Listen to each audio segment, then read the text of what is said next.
Halo semuanya, pada kesempatan kali ini saya akan menyampaikan materi mengenai contoh-contoh beserta review beberapa eh, materi analisis desain sistem, secara khusus mengenai analisis kelayakan sistem, kemudian mengenai metodologi pengembangan sistem, dan juga mengenai contoh analisis requirement atau requirement analysis ya. Untuk lebih jelasnya saya akan segera share screen ya mengenai contoh-contoh yang saya maksudkan itu ya.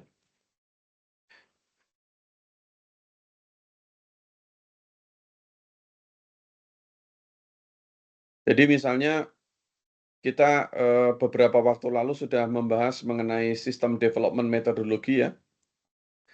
Jadi metodologi pengembangan sistem itu sebenarnya berasal dari SDLC, kemudian orang melakukan formalisasi eh, pendekatan untuk melakukan implementasi SDLC ya. Jadi SDLC yang terdiri dari misalnya planning, analisis, desain, dan implementasi ini kemudian ditetapkan metodologi yang lebih standar mengenai misalnya tahapannya itu berapa lama untuk masing-masing fase itu, apakah boleh kembali ke fase sebelumnya atau tidak dan sebagainya. Saya tidak mengulang kembali lebih detail, tetapi contoh metodologi pengembangan sistem itu misalnya adalah menggunakan waterfall, menggunakan phase development, menggunakan prototyping, menggunakan Scrum dan sebagainya. Itu contoh-contoh metodologi di mana di situ ada berbagai perbedaan eh, langkah-langkah detail dari SDLC.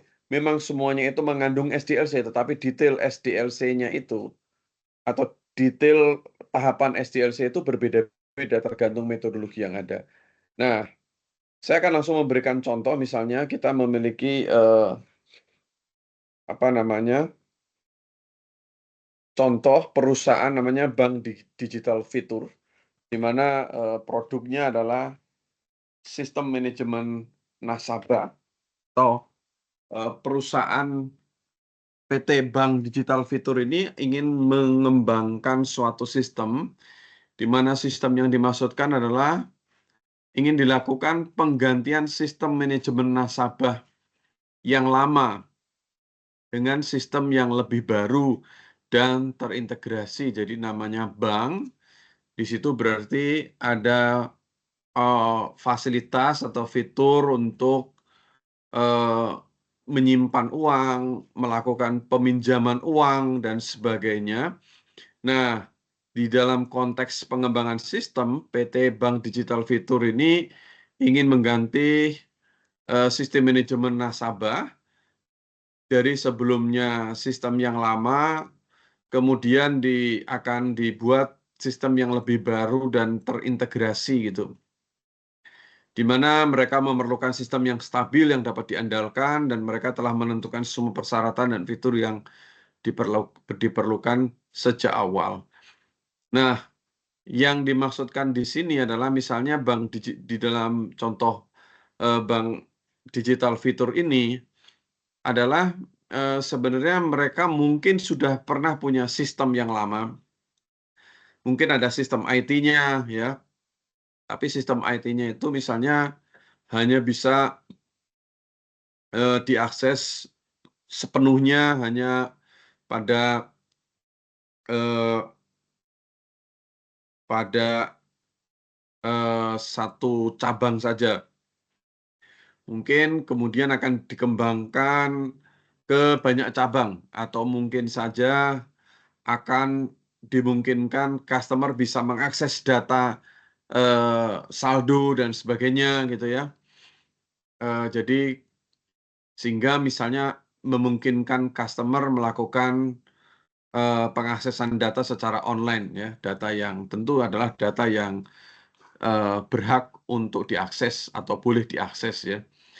Nah, dalam kasus ini untuk contoh waterfall ini ada kalau Anda perhatikan ada kata-kata yang tidak sembarangan disampaikan atau kata-kata di sini yang memang eh, sesuatu yang apa terkait dengan waterfall ya, yaitu adalah kata-katanya mereka memerlukan sistem yang stabil dan dapat diandalkan, terutama ini mereka telah menentukan semua persyaratan dan fitur yang diperlukan sejak awal ya.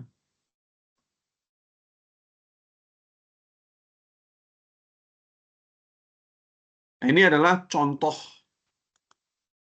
kebutuhan yang memungkinkan untuk dikerjakan menggunakan waterfall. Jadi sistemnya ini sudah memiliki semua persyaratan dan fitur yang diperlukan sejak awal itu tidak berubah-berubah gitu. Semua persyaratan dan fiturnya itu sudah pasti, tidak akan banyak berubah. Nah, maka ini dari awal kita sudah tahu cocok untuk diterapkan, eee, diterapkan metodologi menggunakan waterfall. Kalau misalnya kita lihat ya, kalau waterfall ini kan dia, seperti ini gambarnya. Ketika kita melakukan planning secara detail, kemudian kita melakukan analisis, dari analisis kita akan, selesai kita akan sampai ke tahapan desain, kita tidak dapat dengan mudah kembali ke fase di atasnya, ya. Sehingga di sini dikatakan, semua persyaratan dan fitur yang ada, yang diperlukan itu sudah ditetapkan sejak awal. Sehingga ini cocok untuk, eee, metodologi waterfall, ya. Sehingga persyaratan dan fitur itu tidak berubah-berubah lagi. Nah, kemudian dalam contoh kasus ini, tahapannya seperti apa? Pertama, pada tahap analisis kebutuhan, tim pengembang sistem itu akan bertemu dengan stakeholder ya, untuk mengumpulkan semua persyaratan yang diperlukan. Semua persyaratan didokumentasikan dengan detail ya.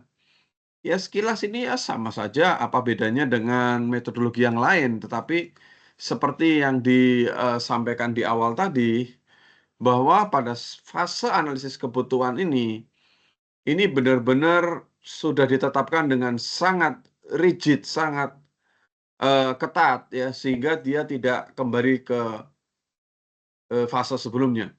Kemudian berikutnya adalah pada fase desain sistem, arsitek sistem mendesain struktur basis data antarmuka pengguna dan arsitektur sistem, kemudian juga diagram alir, mockup, dan spesifikasi teknis yang dibuat. Sebenarnya juga sama ya, langkahnya kurang lebih seperti itu. Jadi, membuat suatu, desain ya, struktur basis data antarmuka dan sebagainya, tetapi ini sudah benar-benar matang ya, tidak akan kembali ke, eee, tahapan sebelumnya lagi, ya. Kemudian implementasi atau coding ya, tim pengembangan mulai menulis kode berdasarkan desain yang telah disetujui. Setiap modul dikembangkan sesuai urutan prioritas. Nah, ini yang dimaksudkan dengan,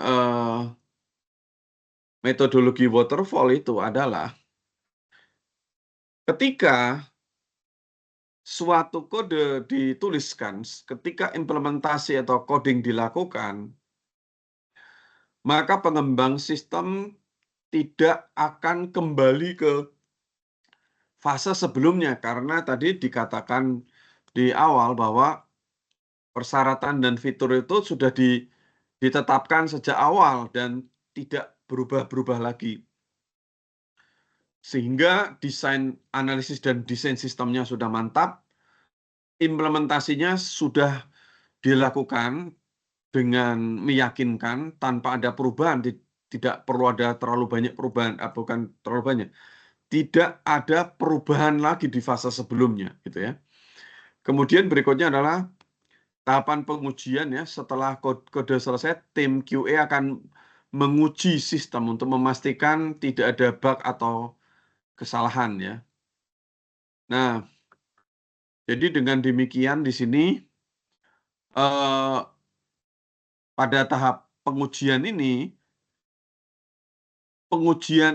terjadi setelah implementasi atau coding itu benar-benar selesai ya.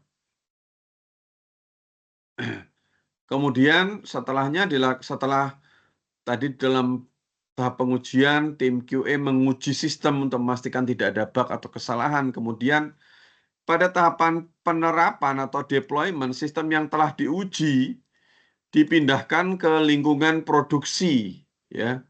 Sistem yang telah diuji, yang telah disetujui dipindahkan ke lingkungan produksi. Lingkungan produksi itu apa? Lingkungan produksi itu lingkungan yang sudah siap diterapkan kepada pengguna. Sehingga kemudian dilakukan pelatihan kepada pengguna akhir. Nah, berikutnya adalah tahap pemeliharaan ya. Nah, setelah tahap deployment, tahap instalasi sistem, tahap penerapan sistem, pengguna diberikan pelatihan, kemudian setelah itu tim pengembangan akan terus memantau dan memperbaiki masalah yang mungkin muncul ya. Lalu pembaharuan dilakukan sesuai dengan kebutuhan. Nah, jadi itu adalah contoh kasus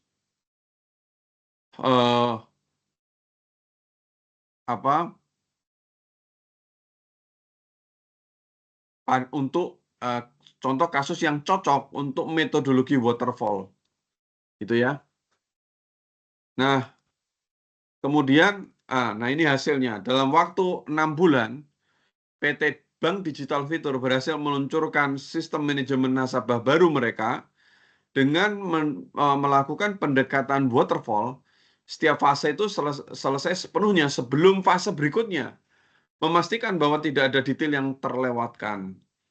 Nah, prosesnya mungkin lebih lama dengan pendekatan agile, tetapi hasil akhir sistemnya stabil dan dapat diandalkan karena disusun secara sistematis. Setiap fase tidak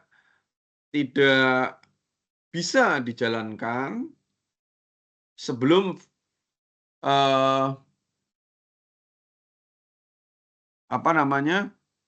intinya ketika kita melaksanakan suatu fase tertentu itu terjadi setelah fase sebelumnya sudah dipastikan atau sudah diselesaikan dengan baik ya. Nah, studi kasus ini menunjukkan bagaimana metodologi waterfall dapat diterapkan dalam proyek pengembangan sistem yang memiliki persyaratan yang jelas dan tetap dari awal hingga akhir. Ini harus terpenuhi ya. Persyaratan yang jelas dan tetap dari awal hingga akhir ya. Berikutnya adalah contoh kasus parallel development ya. Nah, metodologi parallel development itu seperti apa? Metodologi parallel development ini seperti ini. Nah, jadi ini adalah metodologi di mana pada fase desain ini ya dikatakan perform a general design for the whole system and then divide the project into a series of distinct sub-project that can be designed and implemented in parallel. Jadi dalam tahapan ini pada fase desain pada fase desain ini akan terbagi ke dalam 3 fase setelahnya. Jadi setelah fase desain ini ada 3 fase yang terjadi secara dibagi-bagi yang nanti pembagian ini kemudian dikerjakan secara paralel. Nah, itu ya. Nah, kembali ke sini, ini adalah contoh kasus di mana ada perusahaan PT Media Streams, produknya adalah platform streaming video ya. Nah, PT Media Streams ini memiliki platform streaming video yang sudah berjalan dan digunakan oleh jutaan pengguna. Lalu perusahaan ingin menambahkan beberapa fitur baru sambil terus memperbaiki dan meningkatkan fitur yang ada. Jadi, fitur yang baru ingin dikembangkan, ingin dibuat, tetapi fitur yang lama ingin ditingkatkan, diperbaiki fitur-fiturnya. Sehingga tantangannya adalah perlu pengembangan fitur baru tanpa mengganggu fitur yang sudah ada. Ya. Nah, memastikan bahwa pembaruan tidak akan mengganggu pengalaman penggunanya. Ya. Jadi, ketika pengguna terus menggunakan platform streaming video yang sudah berjalan, itu apa? Kemudian ketika perusahaan ingin menambahkan fitur baru yang ada, itu fitur yang sebelumnya itu tidak terganggu gitu intinya. Ya. Jadi penambahan fitur baru tidak mengganggu fitur yang sudah ada. Nah, intinya seperti itu.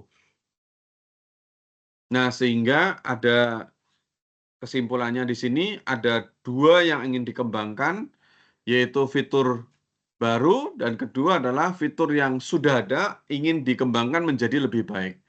Nah, kalau kita lihat di sini, pertama-tama dilakukan pembentukan tim, yaitu 2 tim pengembangan dibentuk, yaitu tim A fokus pada fitur baru, sementara tim B fokus pada peningkatan fitur yang sudah ada. Nah, jadi pembuatan basis kodenya dilakukan secara paralel ya. Jadi pertama desainnya juga dilakukan secara paralel. Yang pertama, bagian pertama akan bertanggung jawab untuk mengembangkan fitur yang ada dan bagian satu lagi memastikan bagaimana fitur baru itu dibuat gitu ya. Jadi dibagi secara paralel seperti ini. Ya, ini fitur baru, ini fitur lama ya, kira-kira seperti itu. Jadi yang satu memikirkan bagaimana fitur baru dilakukan, yang kedua bagaimana fitur yang lama itu bisa diperbaiki ya. Ya kurang lebih seperti itu. Nah, kemudian pada fase pengembangan, tim A mulai mengembangkan fitur baru, tim B memperbaiki atau meningkatkan kode program yang sebelumnya sudah dibuat. Nah, kemudian dilakukan integrasi. Setelah fitur baru di bagian development dianggap stabil, maka kode diintegrasikan ke dalam bagian master ya. Bagian master itu yang bertanggung jawab untuk mengurus fitur yang sudah ada. Lalu tim QA akan menguji platform secara keseluruhan untuk memastikan tidak ada konflik atau masalah. Lalu pada tahapan peluncuran setelah proses integrasi dan pengujian selesai, pembaruan akan dirilis kepada pengguna. Hasilnya adalah dengan pendekatan parallel development, PT Media Stream berhasil menambahkan fitur baru ke platform mereka tanpa mengganggu layanan kepada pengguna saat ini ya. Ini memungkinkan perusahaan terus terus melakukan inovasi sambil menjaga kualitas dan stabilitas platform. Studi kasus ini menunjukkan bagaimana parallel development memungkinkan tim untuk bekerja pada aspek-aspek berbeda dari sebuah proyek secara bersamaan, mempercepat siklus pengembangan dan meminimalkan risiko gangguan untuk fitur yang sudah ada. Nah, berikutnya adalah phase development ya. Pada tahapan ini ya, ada namanya PT Quick Aptech, adalah aplikasi untuk manajemen event ya. PT Quick Aptech ini melihat peluang di pasar untuk aplikasi manajemen event. Ya, jadi ada manajemen event. Manajemen event ini berarti apa? Pengelolaan event-event tertentu gitu ya. Tapi aplikasi manajemen event yang mudah digunakan itu diintegrasikan dengan media sosial, ya, sehingga mereka ingin mengembangkan produk ini dengan cepat untuk memenuhi peluang tersebut sebelum kompetitor lain melakukan. Nah, fase development itu seperti apa? Kalau parallel development itu terjadi secara paralel antara fitur 1 dan fitur 2. Kalau fase development itu bagaimana? Kejadiannya bukan terjadi secara paralel, tetapi masing-masing fitur ini dibagi sehingga nanti akan menghasilkan versi 1, versi 2, dan versi terakhir gitu ya. Yang dilakukan pertama adalah pendefinisian requirement, yaitu melakukan sesi brainstorming dengan stakeholder untuk menentukan fitur utama yang diperlukan. Kemudian mengumpulkan feedback dari calon pengguna untuk memahami kebutuhan mereka. Kemudian, nah, pendefinisian persyaratan ini biasa sama dengan fase sebelumnya, tetapi kemudian akan muncul eh, eh, prototipe awal ya. Nah, pada fase development ini sebenarnya prototipenya tidak harus ada sebenarnya ya. Yang penting ada fase-fasenya itu. Tapi kalau misal ditambahkan fitur ya tidak apa-apa. Yang penting ada prototipe kasar saja untuk kira-kira ini digunakannya bagaimana gitu ya. Fitur kasar ini hanya untuk memberitahu fungsi intinya bagaimana. Nah, kemudian tapi penekanan fase development bukan masalah prototipe ini ya. Bahkan di dalam gambar ini sebenarnya prototipe tidak diperlukan ya. Tapi andaikan ada ini untuk membantu mempercepat proses ya, misalnya ini ada prototipenya, tapi inti di sini adalah ada fase pengembangan 1, pengembangan 2, dan pengembangan 3. Fase 1 pada fitur inti dibuat pengembangan kalender event, manajemen peserta, dan notifikasi. Kemudian dilakukan merilis versi beta untuk sekelompok kecil pengguna dan agar mendapatkan feedback. Kemudian pada fase pengembangan 2, integrasi media sosial adalah menambahkan kemampuan untuk berbagi event di media sosial dan mengundang teman, mengupdate versi beta, dan kembali mengumpulkan feedback ya. Nah, jadi ada integrasi media sosial. Jadi ini tadi kan manajemen event ya. Manajemen event ini supaya bisa tidak hanya digunakan oleh personal, mungkin ada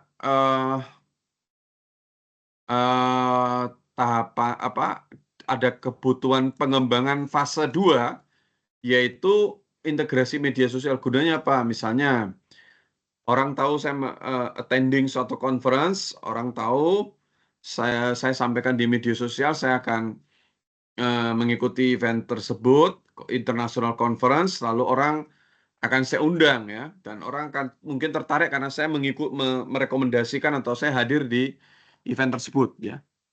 Nah, kemudian fase berikutnya adalah mengoptimalkan dan menambah fitur, misalnya ada masalah yang ada di fase sebelumnya, atau ditambahkan fitur tambahan, misalnya ada aplikasi peta, peta pelaksanaan kegiatan, ataupun fitur reserve ya untuk pendaftaran ya.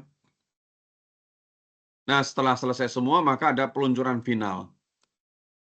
Setelah semua fase selesai dan semua masalah diperbaiki, aplikasi diluncurkan ke pasar.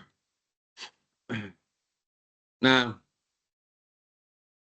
jadi pada ada 3 fase ini, fase inti, fase pengembangan 1, fase pengembangan 2, fase pengembangan 3 ini menunjukkan intinya adalah fase metode namanya phase development, di mana pengembangan itu dibagi beberapa fase ya. Nah, berikutnya adalah hasilnya dulu ya. Hasil dari pendekatan phase development ini berhasil diluncurkan suatu aplikasi yang sesuai dengan kebutuhan pasar, ada feedback dari pengguna, dan menunjukkan adanya pendekatan fase ini terjadi, diperlihatkan adanya fase-fase pengembangan 1, pengembangan 2, pengembangan 3, sampai dengan produk bisa dirilis dengan baik. Berikutnya adalah metodologi namanya prototyping ya. Sebelum menjelaskan metodologi prototyping ini, pertama-tama saya sampaikan dulu bahwa perusahaannya adalah PT Desain Interaktif dengan produknya adalah aplikasi desain interior virtual.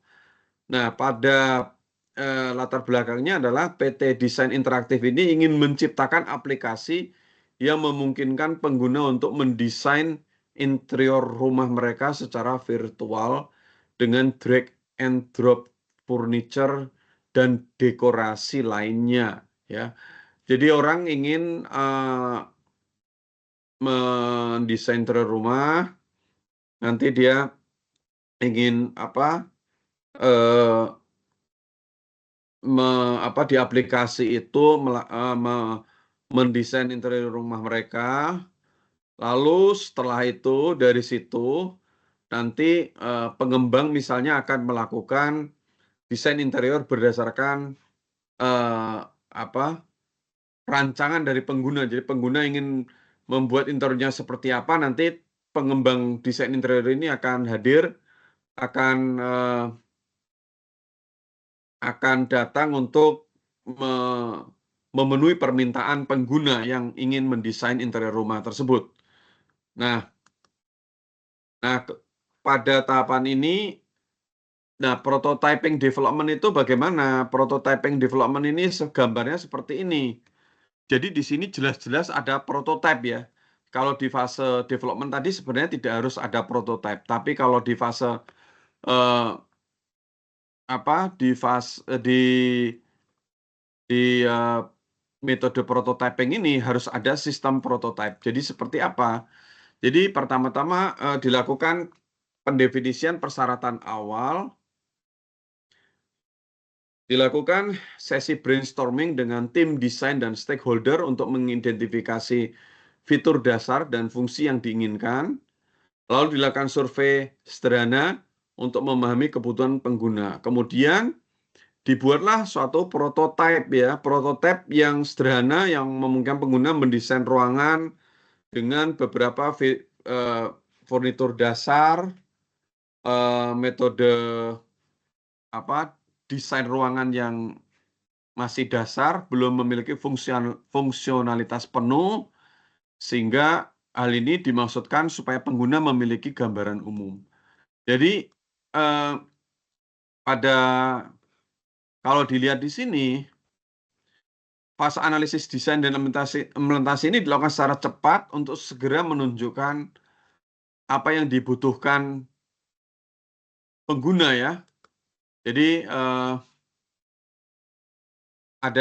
yang penting ada fitur desain dan fitur furniture dasar untuk interior dasar yang akan diberikan ya. Kemudian tahapan berikutnya evaluasi dan feedback menunjukkan prototipe kepada sekelompok kecil pengguna dan stakeholder untuk mendapatkan feedback ya, lalu mengumpulkan masukan tentang apa yang bekerja dengan baik dan apa yang memerlukan perbaikan.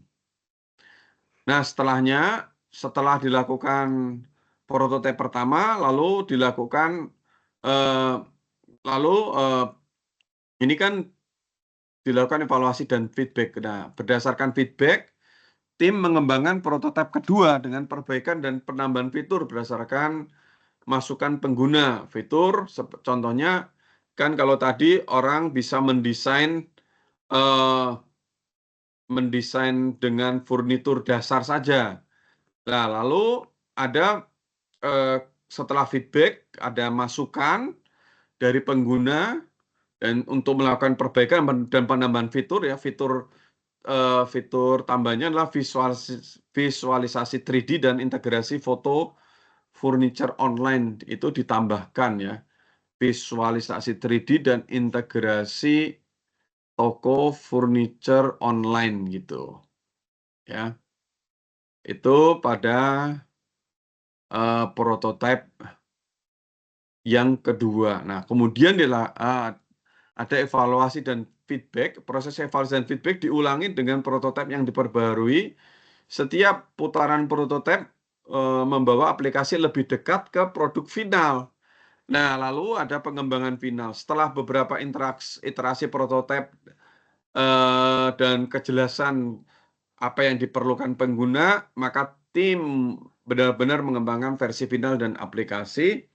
Pada tahap setelah pengujian intensif dan optimalisasi, aplikasi diluncurkan ke publik ya. Jadi di tahapan ini kalau kita lihat ya, pada fase ini ada pembuatan prototipe pertama dan prototipe kedua. Prototipe pertama adalah untuk desain furniture dasar dan yang kedua adalah visualisasi 3D dan integrasi toko furnitur online ini prosesnya seperti ini tadi. Jadi dia analisis desain implementasi sistem prototipe, dia muter lagi, muter lagi. Nah, contohnya di sini hanya sampai prototipe kedua, ya bisa prototipe ketiga, keempat, dan seterusnya. Nah, hasilnya adalah dengan pendekatan ini, maka PT Desain Interaktif berhasil menciptakan aplikasi yang sangat sesuai dengan kebutuhan dan harapan pengguna. Iterasi prototipe memastikan bahwa tim tidak menghabiskan waktu pada fitur yang tidak diinginkan atau antarmuka yang membingungkan. Studi kasus di atas menunjukkan bagaimana pendekatan prototipe dalam RAD dapat digunakan dalam hal ini prototyping development untuk mengembangkan produk berdasarkan feedback langsung dari pengguna sehingga produk akhir lebih sesuai dengan kebutuhan pengguna. Berikutnya adalah metodologi namanya throwaway prototyping ya contohnya. Nah, kita harus lihat metodologi throwaway prototyping ya sebelumnya kita kembali ke prototyping development dulu. Pada prototyping development ini sistem prototipe yang dihasilkan dari analisis desain dan implementation ini akan terus berputar itu ya. Akan terus digunakan, tetapi kalau throwaway prototyping ini desain prototipe yang dihasilkan ini dibuang, tidak digunakan lagi, kemudian lanjut ke tahapan desain ya. Nah, ini memberikan perbedaan walaupun sedikit. Nah, contohnya pada aplikasi mobile Innov ya, aplikasi pemantau kesehatan, PT Mobile Innov ingin mengembangkan aplikasi pemantau kesehatan yang dapat melacak aktivitas fisik, asupan makanan, serta kualitas tidur pengguna. Namun mereka tidak yakin bagaimana cara terbaik untuk menyajikan data tersebut kepada pengguna. Bagaimana aplikasi pemantau kesehatan ini bisa diluncurkan dengan baik gitu ya. Nah, pada tahap pertama dilakukan diskusi dengan tim medis untuk menentukan data apa yang harus dilacak, lalu dilakukan survei awal ya untuk memahami kebutuhan dan preferensi pengguna.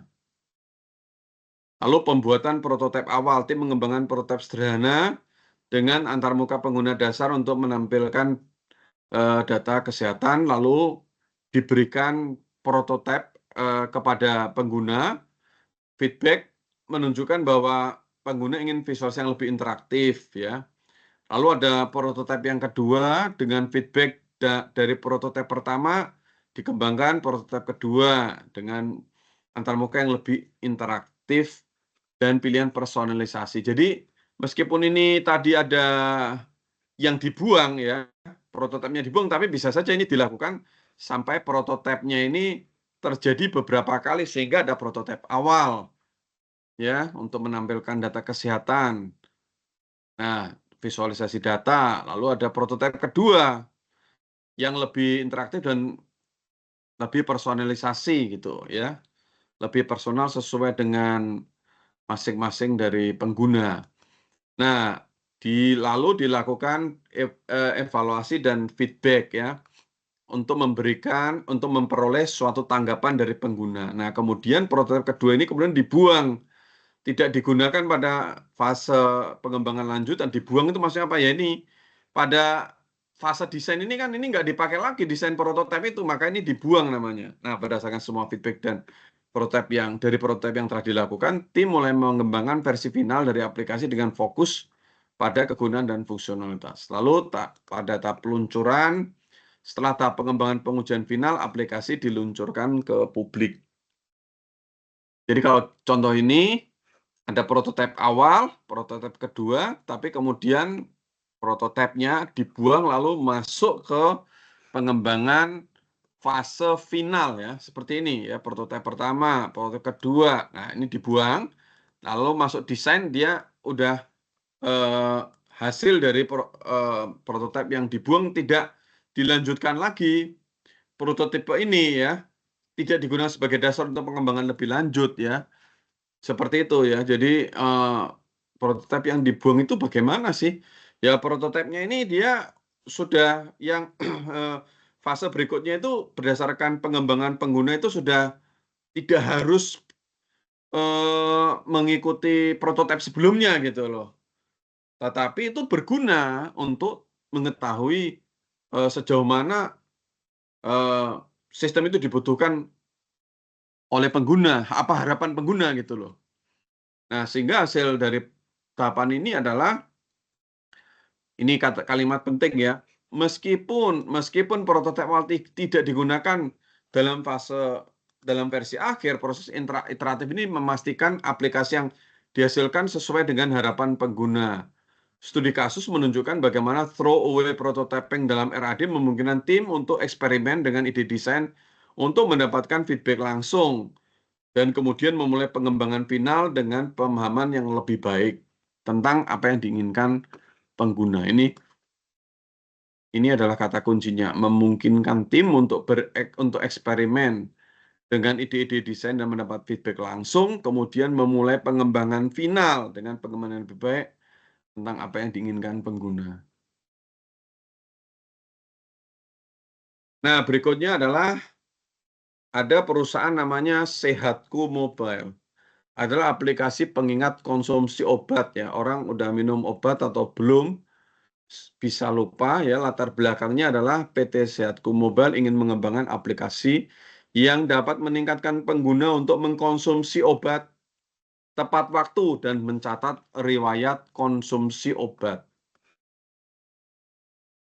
Nah, dengan menggunakan Scrum ya, Agile itu menggunakan Scrum. Scrum itu bagaimana? Scrum itu berdasarkan pada Agile development di sini ya. Jadi dia sejak awal dilakukan terus-menerus ya pengembangannya. Nah, ini menggunakan atau menerapkan Agile Manifesto ya. Agile Manifesto itu prinsipnya misalnya pengguna terlibat di dalam pengembangan sejak awal pengembangan itu sudah terus ditunjukkan kepada pengguna, terjadi face to face communication dan sebagainya. Sehingga pada pengembangan menggunakan Scrum ini, maka prosesnya itu terasa ya, terasa terjadinya itu adalah, eee, terjadinya itu adalah, seperti model harian atau mingguan gitu ya. Jadi pertama, ada backlog notifikasi pengingat obat, catatan riwayat konsumsi obat, integrasi dengan kalender dan kemudian daftar obat dan dosis. Kemudian untuk sprint pertama, notifikasi pengingat obat dan catatan riwayat konsumsi obat. Lalu ada sprint minggu pertama, tim pengembang mulai mengerjakan fitur pengingat obat dan basis data untuk catatan riwayat. Minggu kedua melakukan pengujian dan memperbaiki bug. Jadi ini pengembangannya ini nggak pakai prototipe, ya memang pakai prototipe, tapi lebih mingguan sifatnya. Jadi dan langsung ketemu user langsung, lebih cepat lagi. Ya, tim berkumpul setiap hari membahas apa yang dikerjakan, yang telah dikerjakan, apa yang dikerjakan hari itu, hambatan yang mereka hadapi dan, eee, ke depannya seperti apa. Kemudian ada review retrospektif, tim menilai apa yang telah mereka capai selama sprint dan apa yang bisa diperbaiki untuk sprint sprint berikutnya. Nah, tapi ini sebenarnya perlu ada tambahan di sini bahwa sepanjang terjadi minggu pertama dan minggu kedua ini ada komunikasi intensif dengan user, dengan pengguna. Ini harusnya ditambahkan, keterangan di sini karena di sini dikatakan customer and developer work together to solve the business problem dan both customer and developer should work at a pace that is sustainable. Kemudian software is deliver early and continuously through the development process, ya. Jadi working software is delivered frequently to the user. Nah ini harus ada harusnya. Nah sehingga di sini harus ada ini sebenarnya sudah benar, hanya ada yang kurang yaitu ada bahwa sistem yang sudah dikembangkan itu ditunjukkan kepada, eee, user gitu, ya. Dalam beberapa bulan, aplikasi dengan fitur utama berhasil diluncurkan dengan pendekatan Scrum, tim dapat merespon masukan pengguna dan mengadaptasi perubahan dengan cepat. Nah, kemudian ada satu lagi metode pengembangan yaitu menggunakan DevOps ya. Ini kemarin-kemarin saya tidak terlalu banyak bahas mengenai DevOps ini. Nah, ini ya, DevOps ini saya tidak terlalu banyak bahas, walaupun saya sempat bahas sedikit sebenarnya, tapi tidak terlalu saya tekankan. Jadi sebenarnya DevOps ini di atasnya lagi dengan Scrum atau Agile. Scrum atau Agile itu sudah sangat bagus, tetapi ada yang di atasnya sedikitnya yaitu DevOps. DevOps ini adalah kombinasi dari software development, dev, dan juga IT operation ya. Jadi ini di posisi dev-nya dan yang kanan itu di posisi ops-nya. Nah, tujuannya adalah supaya development cycle pengembangan itu lebih cepat dan meningkatkan frekuensi deployment dan terjadinya terus-menerus gitu. Nah, sebenarnya kalau Agile atau Scrum itu juga dia increase development frekuensi, tetapi ini framework-nya itu ada framework yang lebih jelas gitu. Sehingga prosesnya berkelanjutan dan deployment frekuensinya lebih cepat dan ini lebih sangat jelas antara fase dev dan fase ops di sini. Juga software-software yang digunakan apa, itu juga sudah sangat jelas ya.